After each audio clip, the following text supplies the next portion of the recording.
Okay, so we're going to maintain my planted fish tank. This is a general instruction and tutorial on how to clean my planted fish tank. So let's go. Okay, so the water level is looking a bit low, so it looks like we're going to have to top it off. Get a 5-gallon bucket, just like this, and get the chlorinator. It has to say chlorine remover, and that's basically it. The ammonia remover is an added bonus, but it doesn't really make a difference. In addition, it can be a cheap brand like this, which is used for a pond, and I think that this brand works just fine from Home Depot. Okay, so now unscrew the bottle cap of the dechlorinator. Fill it with dechlorinator.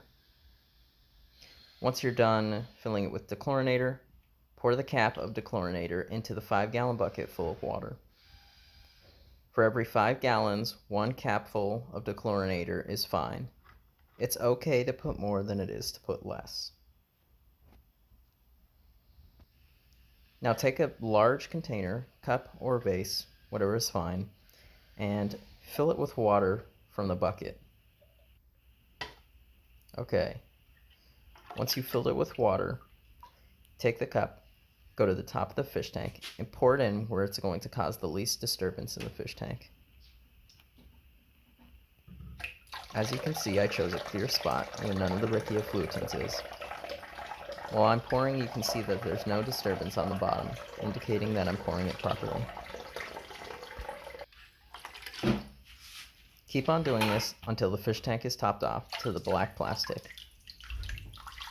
You want to make sure that the water is just above or at level with the black plastic. And well, that looks nice. Looks like we got it all topped off. Uh-oh, but we have another problem. The filter's clogged, and it's not running. It's actually turned off beforehand to clean the filter purposefully. Otherwise, it would suck small fish in. First, remove any watches, rings, or anything else.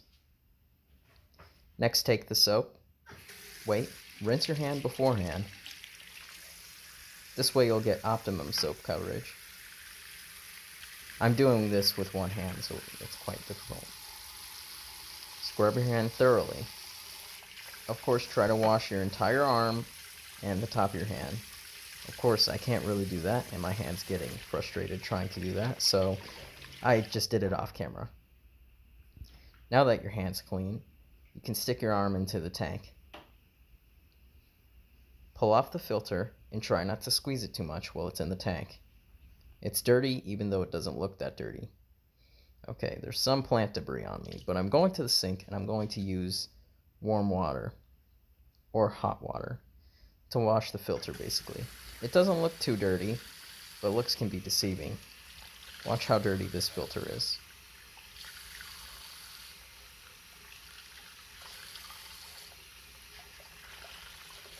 Wow, that's really, really dirty.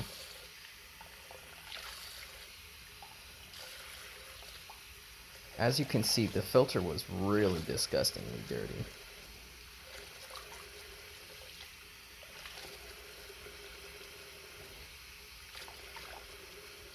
Keep on squeezing and crushing it until it's fully clean.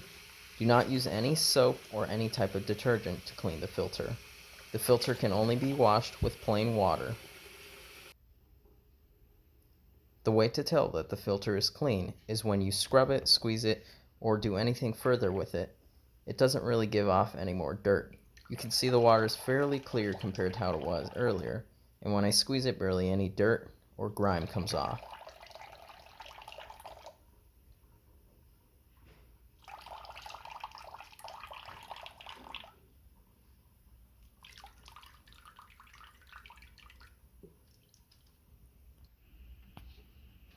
Okay, now that that's over with, let's take a deep breath and put it back in the tank.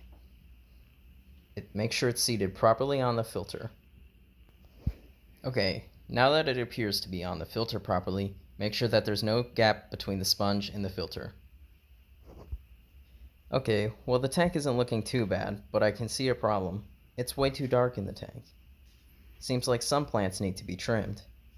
Also, there's a tiny bit of algae at the bottom of the tank. I'll have to fix this now. Let's see how I did that. So this is the top of the tank and this is the Riccia fluitans. It's pretty easy to trim.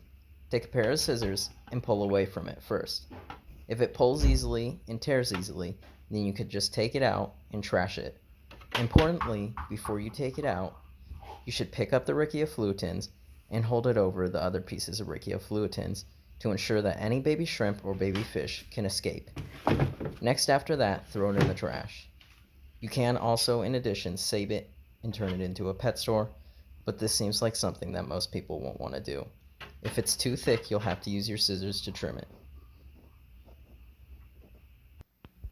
Okay, it's looking a lot brighter in the tank, but I can still see a problem. There's a lot of plants that are shaped like U's and they're bent and they're all over the place. What am I going to do? Well, I'm just going to straight up trim these plants. There's a few things that I can do with these plants, but I'm not going to do them right now because this is just a basic tutorial.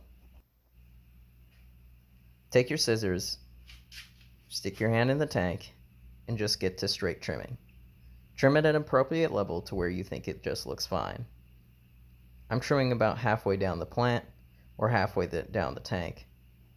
It doesn't really matter just as long as the plant gets trimmed. I'll leave you to watch this little trimming compilation as example.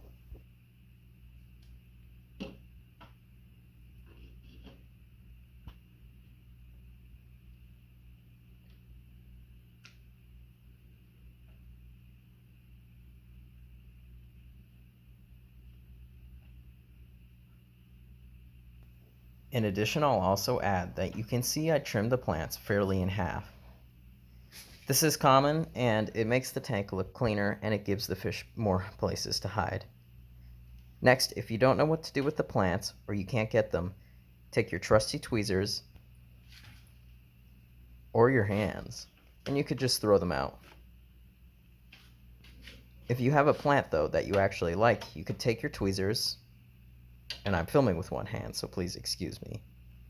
Take your tweezers, and you can just replant the plant. You'll have a new plant basically instantly. Here is a new Bacopa stem. It looks pretty good, and it just made the tank a little bit more green. So the tank isn't looking too shabby. I replanted some plants, I trimmed some stems, and I put some plants into places I thought they looked appropriate. And also I returned on the filter, so the filter is on right now. But what else? Of course there are some things that I could also address right now, like algae, but that's not a big deal in a planted tank. You can just use one of these magnet scrubbers. They don't work very well at all and they're kind of terrible, so I would suggest using a razor blade or a credit card. Optimally a credit card.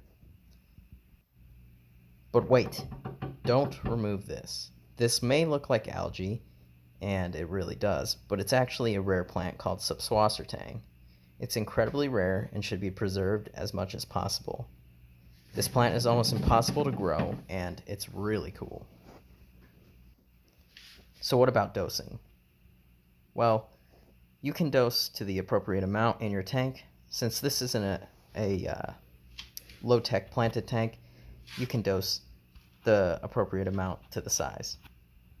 Here we have a dosing chart that was made by my sister, Annika, and I.